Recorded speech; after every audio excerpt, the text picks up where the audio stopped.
quiere que le tire el palo. Aprende a jugar con su perro, con su palito tranquilo y muy chiquito. Este es el palo que juega Fidel. Ahí va. No puede ser un poquito más chico, hijo, ¿no?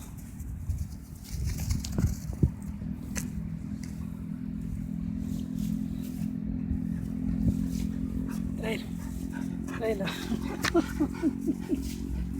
Ahí vamos de nuevo con el super palo. Ahí va.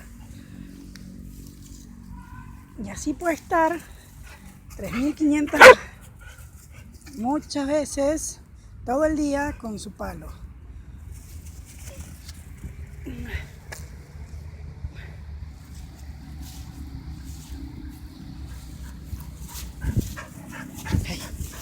Ay, que te agarro.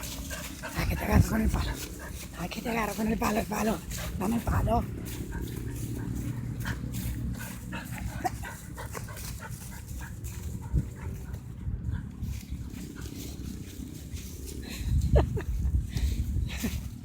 Dame el palo.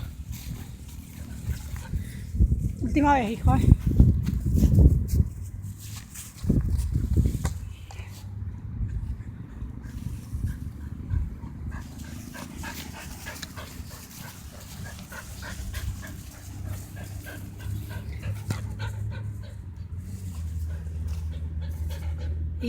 ¿Y qué más querés?